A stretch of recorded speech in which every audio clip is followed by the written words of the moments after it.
Já falamos sobre a estrutura do documento, já falamos sobre como a gente organiza a informação dentro do documento, mas agora a gente precisa ver como é que a gente vai exibir essa informação. E para isso a gente usa o CSS. Tá? CSS é uma sigla que chama Cascading Style Sheets, que é o folhas de estilo em cascata. Tá? Por que em cascata? Porque eu posso ter várias folhas de estilo para o mesmo documento, e elas vão sendo aplicadas, tá? Uma em cima da outra. Então eu posso ter um estilo que chama X, e nesse estilo X no documento fala que a letra tem que ser vermelha. Aí num outro arquivo CSS, eu falo que esse X tem que ser do tamanho 24, ou tamanho 32, né? O que vai acontecer? Quando eu coloco esses dois arquivos na página, ele vai combinar esses dois estilos e vai falar, olha, então o estilo X ele tem que ser vermelho e tamanho 32. Bom, se acontecer de um estilo definir um padrão e o outro sobrescrever, o último é que é o mais importante, o que vale, tá bom? Então ele define, o CSS ele vai definir padrões numa página HTML de formatação. Então enquanto eu tenho ali um conjunto de elementos estruturais, o CSS vai definir a formatação, a tipografia, que é tamanho de letra, cor, formato, a fonte que está sendo utilizada, tá? Borda. Pode ser usado para criar animações, então eu posso ter movimentos no CSS, eu posso fazer degradê, eu posso fazer elementos muito bem elaborados, eu posso criar elementos muito bem elaborados dentro do CSS, só usando a especificação dele de formatação. Tá? Posso definir o meu layout. É uma coisa interessante. Eu posso ter um site com modo claro e modo escuro. Isso é muito na moda hoje, né? Tem o modo claro e o modo escuro daquele site.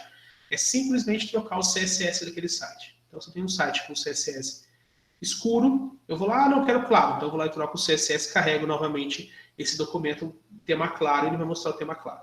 Certo? Feito? Bom, como que surgiu o CSS? Ele não surgiu junto com o HTML. Tá? Ele surgiu depois. Enquanto o pessoal formatava o documento HTML diretamente dentro dele, dentro do próprio HTML, era-se formatado as fontes, as cores, surgiu em 94 uma necessidade de uma especificação que fosse capaz de fazer isso de forma separada. A vantagem, reuso, organização, né? E facilidade de construção, porque veja, se eu tivesse que formatar todos os H1s do meu navegador, da minha página, se eu tivesse que formatar todos os H1s da minha página, o que eu faria? Eu ia ter que ir um por um nos H1s e mudar a configuração de fonte deles. Tá? Não tinha uma forma padrão de definir isso. E aí o CSS veio para fazer justamente essa tarefa. Então, se eu quero mudar o H1, eu crio um estilo para o H1, troco os valores dele e acabou. Tá? Então, em 96, a especificação do CSS1 foi publicada e os browsers já puderam implementar essa funcionalidade. Tá? De novo, devido à guerra dos browsers e tudo mais, tinha browser que implementava, tem outros que não, tinha coisas que eram diferentes, e até hoje acontece, tá? No CSS é um grande problema. Então, às vezes eu quero fazer um degradê, por exemplo, que é um padrão ainda novo no CSS. Eu quero fazer uma página com o fundo começa azul e termina verde, por exemplo, linear. Quando eu faço isso, o que acontece? No Mozilla tem instrução específica, no Chrome tem outra, então eu acabo colocando as duas instruções para resolver. E aí depois a gente tem os seletores que vai definir quais são os elementos que vão ser formatados ou não. Tá? Antigamente, antes do CSS, era assim que a gente formatava texto. Tá? Então, se eu quisesse definir que esse texto aqui ele ia trabalhar com a fonte Verdana, eu escrevia fonte, face, Verdana. Tá. Se eu tivesse 10 lugares com essa formatação, os 10 lugares iam ter que ter fonte, face, Verdana. Tá. Então, é uma coisa que hoje não faz muito sentido para a gente. Quando foi construído o HTML, era para textos pequenos, coisas simples, então não era um grande problema. Hoje não. Hoje é muito difícil a gente manter esse tipo de configuração. As cores também, ó, eu tinha HTML, eu só definia a cor de fundo e a cor da letra, só. Então, se eu quisesse o fundo preto e a letra branca, ou aqui no caso, uma cor diferente ali e a letra preta, eu faria dessa forma aqui e acabou. Não tinha mais o que a gente fazer. Isso no HTML4. Já no HTML4 não, desculpa. Sem o CSS, principalmente no HTML4, né? E era uma especificação mais antiga. Já com o HTML5 e o CSS3, a coisa muda e eu consigo usar estilos, tá? Então, até na aula passada eu mostrei lá um jeito de modificar o tamanho de uma imagem usando diretamente o atributo da tag. Não é uma boa ideia. O correto é a gente usar estilo, usar CSS para fazer isso. Tá? Como que funciona a interação do CSS com o HTML?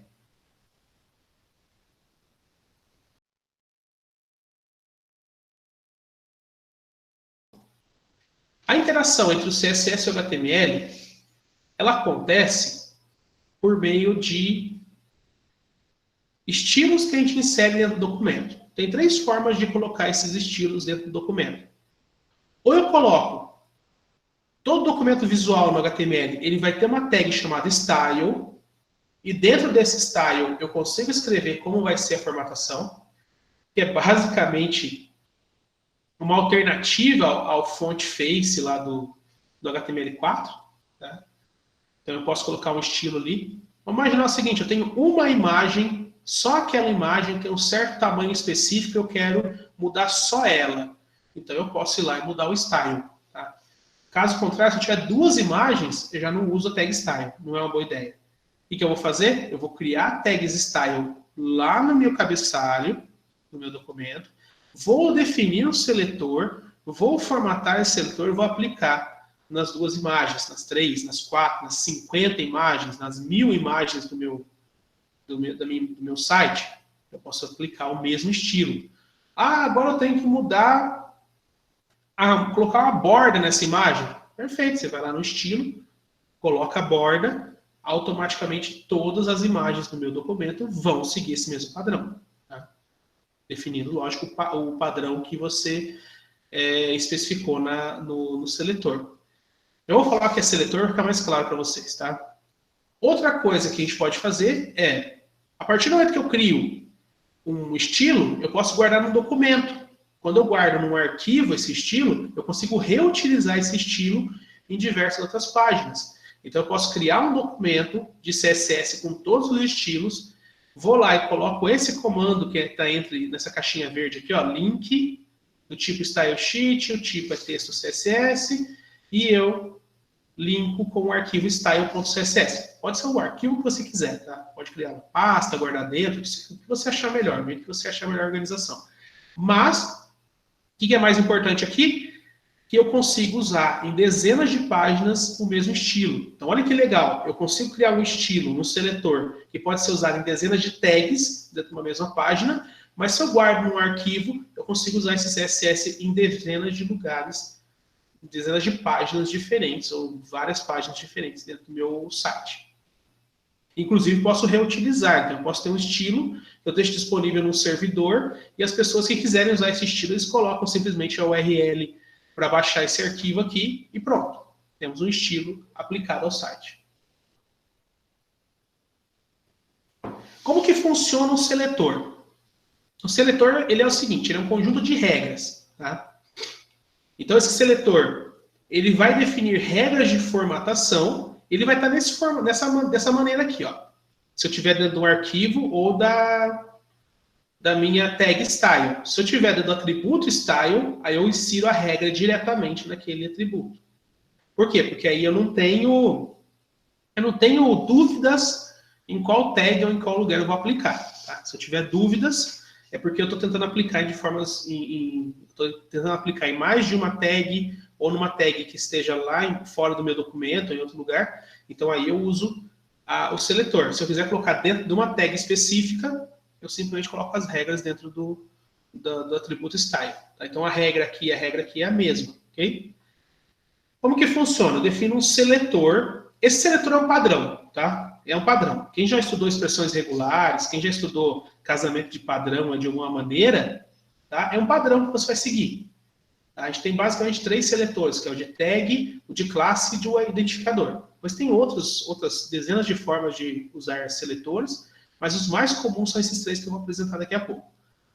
Mas, em geral, eu tenho um seletor, e esse seletor determina qual vai ser o elemento que vai ser formatado, aplicando aquelas regras. Então, eu tenho dezenas de regras, 1, 2, 3, N regras, vão ser aplicadas naquele seletor. Como que funciona um seletor? Aqui eu tenho um exemplo, eu tenho o H1. Eu quero deixar meu H1 azul e o tamanho da fonte 12. Então, o que eu vou fazer? Eu vou colocar lá H1, isso significa que toda tag H1 vai seguir esse padrão. Então, não importa no meu documento se eu tiver uma tag H1, se eu tiver 200 tags H1, tiver N tags H1, elas vão ficar todas iguais, que é cor azul e a fonte, o tamanho da fonte 12px. Já vou explicar também daqui a pouco do que se trata esse valor da cor e do que se trata esse tamanho, tá? A gente vai também estudar isso daqui a pouco também. Aqui tem a regra, tá? Essa regra aqui é um seletor de elementos. Então, aqui eu estou dizendo que todo parágrafo, toda tag P, então não importa onde o P apareça, não importa em qual documento, desde que meu CSS tenha carregado, eu vou alinhar ele ao centro, eu vou deixar ele azul e o tamanho dele vai ser 16. Percebam, pessoal, que as propriedades do CSS elas são muito intuitivas, tá? Então, vocês vão ter ali, eu quero trocar a cor. A única tag, a única propriedade que eu não acho intuitiva é o color.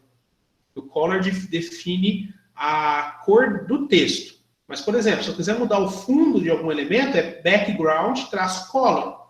Tá? Se eu quiser mudar a cor da borda, é border-color. Então, na minha concepção, para mim, o certo seria ser fonte-color, mas não é. Tá? A única coisa que está fora ali do escopo do CSS é o color.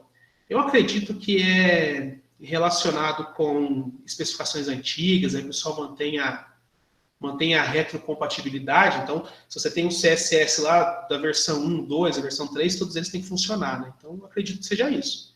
Mas se a gente for pensar a lógica, faz muito mais sentido se fosse fonte color, mas não é. Bem, estou chamando a atenção para vocês entenderem isso. Outra forma de fazer um seletor é usando o atributo ID. Aqui tem um exemplo. Imagina que eu tenho um botão, eu vou lá e dou um nome para esse botão. Esse botão chama-se Send. Pessoal, pela regra de um documento bem formado, é que se eu for usar ID, eu não sou obrigado a usar ID. Fique claro, eu não sou obrigado a identificar as minhas tags, identificar meus elementos. Mas se eu identificá-los, eles têm que ser únicos. Tá? Eu não vou poder ter 2 botões com o nome Send. Pode ser Send 1, Send 2. Mas eu não posso ter 2. Eu posso ter uma div chamada Send, um botão chamado Send? Não. Os nomes são únicos, não importa que tipo de coisa que você está nomeando. Tá? Posso chamar o script de Send e o botão de Send também? Não, não pode. Tá? Você vai sempre ter um identificador para cada elemento. Se eu quiser utilizar essa funcionalidade de identificador, aí eu vou usar o sustenido, que é a hashtag, né, para os mais jovens, hashtag, ou a cerquilha, né? Então, quando eu coloco um estilo, um seletor, usando essa cerquilha, é porque eu estou dizendo assim, tem que ser o ID chamado send. Tá? Lembre-se que aqui, o seletor anterior, ele usava só tag. Então, aqui eu estou falando que a tag P vai ter essa configuração. Aqui é o elemento que tiver o nome ID, o ID chamado send, é que vai receber essa configuração, que é a cor vermelha. O outro seletor, que eu acho que é o mais utilizado, por isso que eu dei um destaque maior aqui para ele, é o de classes. O que é uma classe? É um apelido que eu posso estar aplicando na minha configuração. Aí eu uso ponto. Tá? Esse ponto aqui indica que é uma classe. É a classe do tipo error. Aí todo elemento visual, ele vai ter um atributo chamado class. Então esse H1 aqui, ele recebe class error. Um erro ocorreu. Então isso significa que, como ele tem a classe error, ele vai vir aqui e vai ter a cor vermelha. Tem uma spam, um spam, tá? A diferença aqui do spam, o spam é como se fosse um div, só que ele não é um bloco. Ele é um texto corrido. Vou mostrar depois a diferença do inline e do block, vocês vão entender. O spam é um outro texto corrido que a classe dele também é erro. Então eu posso reutilizar essa classe. Qual é a vantagem de usar classes? eu posso atribuir mais de uma classe ao mesmo documento. Então, vamos imaginar a mesma tag. Então, eu posso ter classe error, espaço, text center, para falar que é centralizado, uma outra classe falando assim, big, para falar que é um texto grande, tamanho, sei lá, 58. Eu vou lá e crio um estilo chamado .big, e o font size é 58px. Então, eu posso ir lá e falar assim, ó, H1 a classe é error, espaço big. Então, quer dizer, ele vai aplicar tanto a classe de erro quanto a big. Então, eu posso colocar diversas classes ali. Depois eu posso definir uma hierarquia também, falando assim, olha, todo H1 dentro do artigo vai ter essa configuração. Todo H1 que tiver dentro de uma seção vai ter outra configuração. Então, a gente pode ter essas configurações relacionadas nos seletores de forma mais abrangente, de forma mais criativa. Ali, tá? Mas, em geral, são essas três formas. Eu posso definir uma tag, eu posso definir um ID, ou eu posso definir uma classe. A classe é um dos mais utilizados, porque a classe, ela consegue ser aplicada das formas mais variáveis possíveis, mais variadas possíveis. Como funciona a formatação dos componentes? Tá? Existem modelos e existem propriedades que a gente vai usar para formatar os componentes do CSS. Primeira coisa importante que vocês têm que entender é o conceito de box model, tá? O modelo da caixa. Tá? O box model é o jeito que você representa a caixinha daquele elemento. Cada elemento pode ser uma tag, tá? Dentro do meu HTML, e eu tenho basicamente dois tipos de elementos. Lógico que eu posso variar esses elementos, mudar um pouco a característica deles, mas um elemento ele pode ser inline, que é um elemento de fluxo, ou seja, esse elemento de fluxo ele vai seguir o fluxo do texto. Imagina que você está escrevendo um texto lá e você quer inserir uma nota ali, um link. Você vai colocar no inline, tá? Ele vai estar no meio do texto, ele vai aparecer. Se o seu texto tiver uma tela grande ou uma tela pequena, ele vai ficar correndo junto com o texto. Se você mudar alinhamento, ele vai seguir o texto, tá? Esse é o elemento de fluxo. E o elemento de bloco é como se fosse uma caixa que ele se destaca. Então, se tiver texto em cima, texto embaixo, ele tiver colocado no meio, ele vai se destacar no meio ali, ele pula de linha. Então, basicamente assim, o inline ele fica na mesma linha e o bloco pula de linha, tanto para não ligar com o texto anterior, quanto para ligar com o texto superior, tá? Aqui tem um exemplozinho em imagens aqui, ó, tá? Então, o display block. Se eu colocar 3 divs, ela vai ficar uma debaixo da outra. Se eu colocar o display em forma de inline, ela vai ficar uma na frente do outro, bonitinho. E se eu colocar inline block, ele vai se destacar em blocos, mas vai ficar um do lado do outro. Acabou a linha, ele vai pular de linha e tal, ele vai seguir um fluxo, mas vai ser em bloco. Isso daqui, pessoal, é muito interessante, o inline block, por exemplo, para aqueles sites de vendas. Então, eu estou vendendo, sei lá, computador, estou exibindo 12 computadores na tela. Então, eu posso colocar um quadradinho para cada do computador. Se eu estou numa tela grande, vai ter 4, 5 computadores numa linha. Ah, não, vou colocar num tablet, vai ficar 3. Ah, vou colocar no celular, vai ter um em cada linha, vai ficar todo mundo empilhado. Então, essas formas de display, essa forma de fluxo ou de bloco, é que vão mudar o comportamento o posicionamento do meu elemento em relação aos outros. Seguindo o Box Model, aqui tem todas as configurações do Box Model. Vou tentar dar um zoom aí para mostrar para vocês de forma mais detalhada, tá? Como que a gente faz o Box Model, tá? Toda caixa, ele vai ter 4 lados, tá? Seguindo a geometria conhecida nossa, tá?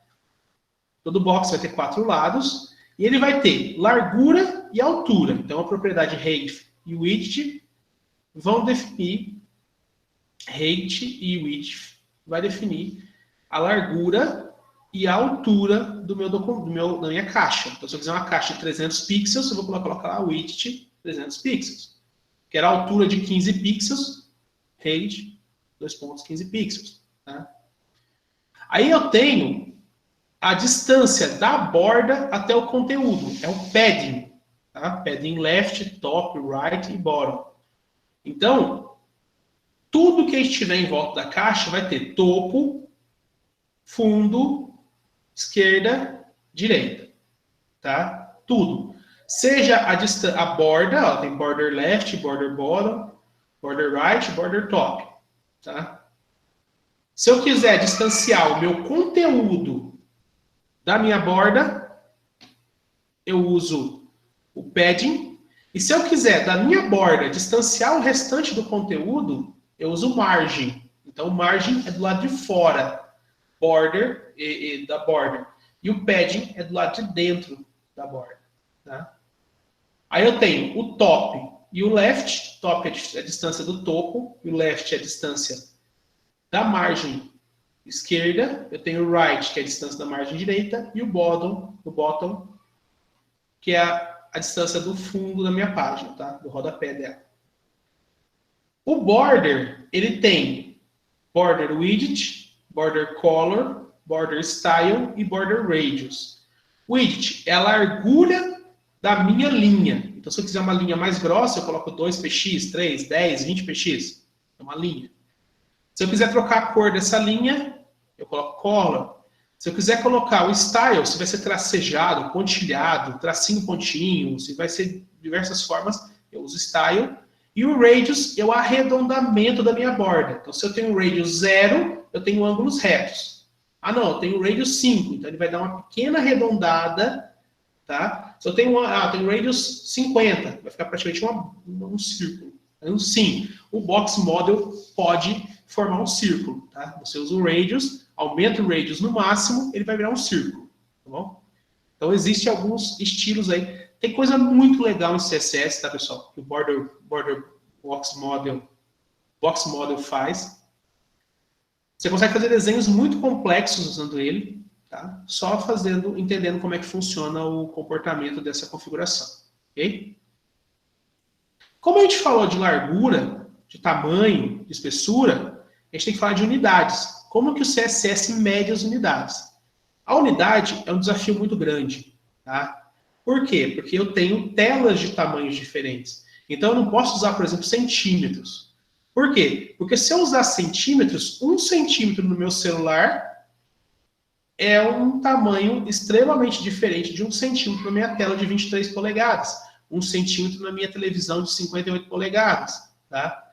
1 centímetro no meu data show. Tá? Dependendo daquele tipo de resolução que eu tenho na tela, eu tenho um tamanho.